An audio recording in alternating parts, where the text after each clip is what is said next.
आज हम करने वाले हैं अपने नेशनल इनकम को आगे कंटिन्यू। लास्ट कुछ क्लासेस के अंदर हम लोगों ने बेसिक प्लस फॉर्मूले को लेकर प्लस अपने तीनों के तीनों मेथड्स को लेकर प्लस वैल्यू एडिड मेथड के क्वेश्चंस हमने करे थे और अप्रॉक्सीमेट मैंने लगभग 12-13 क्वेश्चन कराए थे वैल्यू एडिड मेथड के। जैसा कि मैंने कहा था कि इससे टफ कोई क्वेश्चन वैल्यू एडिड मेथड में नहीं बन सकता कभी भी। वो मेथड थोड़ा सा टफ था, लेकिन आज का जो मेथड है वो टफ नहीं होगा। इनकम मेथड का पहले मैं एक बार फॉर्मूले से आपको इंट्रोडक्शन करा देता हूं, जो कि आपने पहले भी फॉर्मूले लिखे हैं। तो ध्यान रखना कि जब भी क्वेश्चन आप लोग करो तो फॉर्मूले आप लोगों के सामने होने चाहिए, या तो आप फॉर्मूले को याद कर लो, दोनों में से कोई एक चीज़ होनी चाहिए। अगर क्योंकि फॉर्मूले अच्छे से अगर होंगे तभी आप क्वेश्चन अच्छे से कर पाओगे। तो फॉर्मूले के एक बार इंट्रो लेते हैं, फिर अपना क्वेश्चन पे आएंगे हम लोग। इनकम मेथड में हमारा क्या निकलता है, NDP@FC। जैसे कि वैल्यू एडिड मेथड में देखा था कि GVA@MP निकलता है या GDP@MP निकलता है, बाद में उसको हम चेंज करते हैं भाई जैसा क्वेश्चन बोलता है उसके अकॉर्डिंग। वैसे ही यहाँ पर इनकम मेथड से क्वेश्चन में NDP@FC निकल कर आता है। हमेशा इस बात का ध्यान रखना, क्या निकल के आता है, NDP@FC निकल कर आता है, जिसका फॉर्मूला क्या होता है, कंपनसेशन टू एम्प्लॉयज़। आप जैसे ही क्वेश्चन को देखोगे तो क्वेश्चन को देखते ही आप पहचानोगे कि हाँ भाई ये इनकम मेथड का क्वेश्चन है, और अगर ये इनकम मेथड का क्वेश्चन है तो उसमें आपको ढूंढना है कंपनसेशन टू एम्प्लॉयज़। अगर आपको कंपनसेशन टू एम्प्लॉयज़ मिल गया तो इन सब चीज़ों को आपको भूल जाना है। अगर क्वेश्चन के अंदर आपको कंपनसेशन टू एम्प्लॉयज़ मिल गया तो आपको इन सब चीज़ों को भूल जाना है। और अगर क्वेश्चन में इन चारों में से कोई इन्फॉर्मेशन दे भी रखी है तो भाई उसे इग्नोर करना है, उसे इग्नोर करना है, क्योंकि आपको कंपनसेशन टू एम्प्लॉयज़ मिल गया। मेन तो ये है, अगर ये मिल गया तो इसको छोड़ देना है, इसको देखना भी नहीं है। क्लियर है। और अगर एक क्वेश्चन में कंपनसेशन टू एम्प्लॉयज़ दिया ही नहीं है तो आप देखोगे भाई इन तीनों में से कुछ अगर मिल जाए, तीनों मिल जाए तीनों ले लो, एक मिल जाए एक ले लो, दो मिल जाए दो ले लो। अगर ये ना दिया हो तब करना, अगर ये दे रखा है कंपनसेशन टू एम्प्लॉयज़ तो इनको नहीं लेना होगा, चाहे क्वेश्चन में गिवन हो चाहे ना गिवन हो। क्लियर है इस बात को। कंपनसेशन टू एम्प्लॉयज़ में प्लस करना है रेंट एंड रॉयल्टी, अगर दिया है तो लेंगे, नहीं दिया छोड़ देंगे। प्लस करेंगे इंटरेस्ट, दिया है तो लेंगे, नहीं दिया तो नहीं लेंगे। प्लस करेंगे प्रॉफिट, अगर दिया तो लेंगे, नहीं दिया तो नहीं लेंगे। और इसमें भी सेम वही बात है, पहले ढूंढेंगे हम लोग प्रॉफिट। अगर प्रॉफिट नहीं होगा तो हम लोग corporate tax, dividend tax, retain earning, इन सबको देखेंगे। हाँ, अगर प्रॉफिट आपको दे दिया तो इन सबको देखने की कोई ज़रूरत नहीं है, और अगर प्रॉफिट नहीं दे रखा तो आप इनको देखो भाई, फिर वैल्यूबल होगा। लेकिन अगर प्रॉफिट आपको गिवन है तो आप इन सब चीज़ों को नहीं देखोगे। लास्ट में है प्लस का मिक्स्ड इनकम। कई बार एग्जाम में ऐसा होगा, एक बार क्वेश्चन में ऐसा आएगा आपका कि ना ही आपको रेंट एंड रॉयल्टी पता है, ना ही आपको इंटरेस्ट पता है, ना ही आपको प्रॉफिट पता है। इन सब की जगह पर खाली एक वर्ड दे दिया, ऑपरेटिंग सरप्लस। तो भाई अगर ऑपरेटिंग सरप्लस दे दिया तो ऑपरेटिंग सरप्लस का मतलब क्या होता है कि भाई इसके अंदर रेंट एंड रॉयल्टी भी है, इसके अंदर इंटरेस्ट भी है, इसके अंदर प्रॉफिट भी है। तो सही सीधा आप ये वाला पॉइंट उठा के डाल दोगे। क्लियर है आपको यहाँ तक।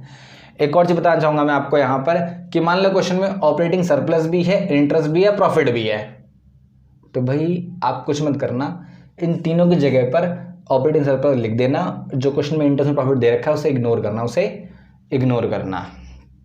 तो ये तो हम गई हमारी फॉर्मूले की बात। अब हम करने वाले हैं आगे क्वेश्चंस। ध्यान देना क्वेश्चन कैसे कर रहे हैं, किस तरीके से कर रहे हैं। बहुत आसान है, आज की क्लास में इतना कोई टफ नहीं है। मेन है फॉर्मूला का इंट्रोडक्शन हमने कर दिया है। अब हम करने वाले हैं अपने कुछ क्वेश्चंस।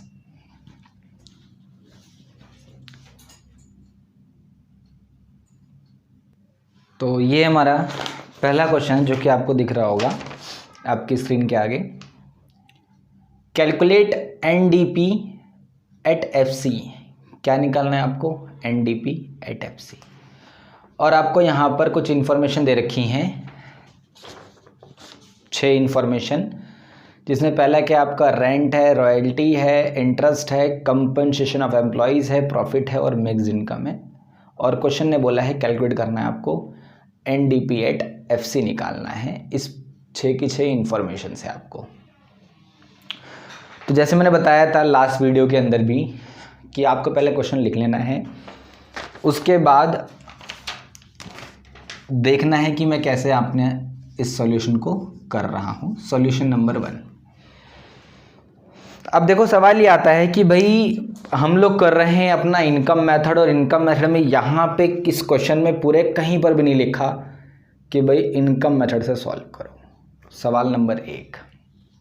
दूसरा, अगर नहीं दिया है तो भाई इसे इनकम मेथड से करना है या नहीं करना है। तो मैं बता देता हूँ आपको कि चाहे आपकी बुक के क्वेश्चंस हो, चाहे आपका बोर्ड का एग्ज़ाम हो, चाहे आपके ट्यूशन के टेस्ट हो, या चाहे आपका कोई भी स्कूल का टेस्ट हो, किसी भी क्वेश्चन पे ये लिखा हुआ नहीं आएगा कि ये इनकम मेथड से करना है, ये एक्सपेंडिचर मेथड से करना है, या ये वैल्यू एडेड मेथड से करना है।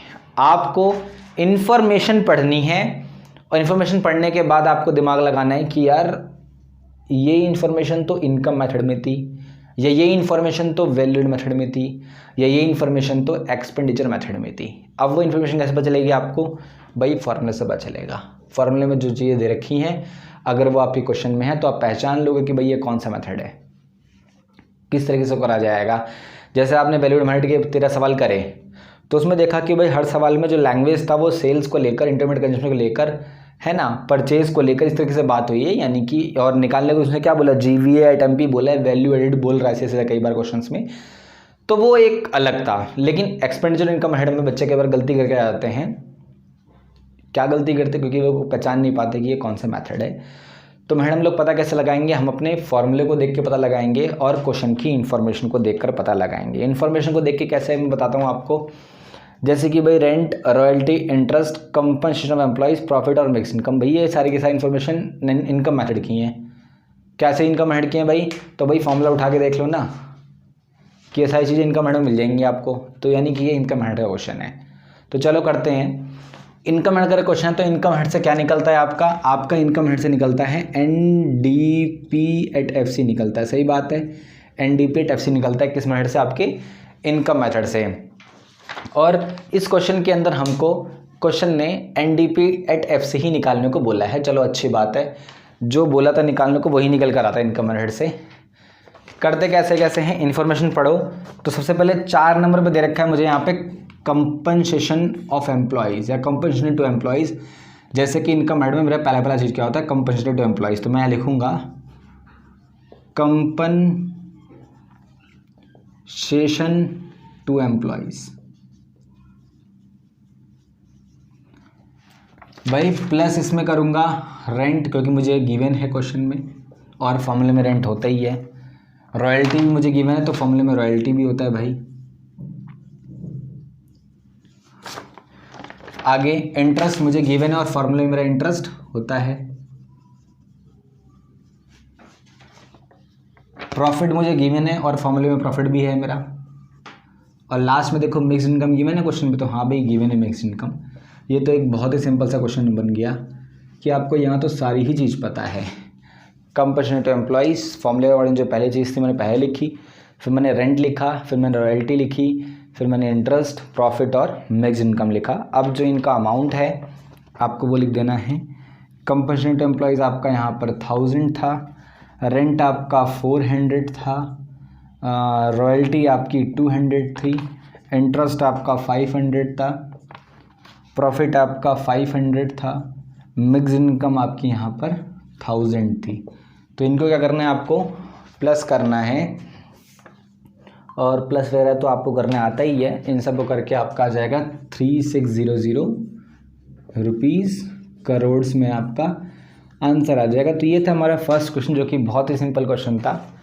सीधा क्वेश्चन बोलता है NDP@FC निकालने को, जो कि हमने सीधे अपना फॉर्मूला पढ़ा और फॉर्मूले के स्टेप बाय स्टेप हमने क्वेश्चन को करना स्टार्ट कर दिया। चलो आगे बढ़ेंगे अब अपने क्वेश्चन नंबर 2 में।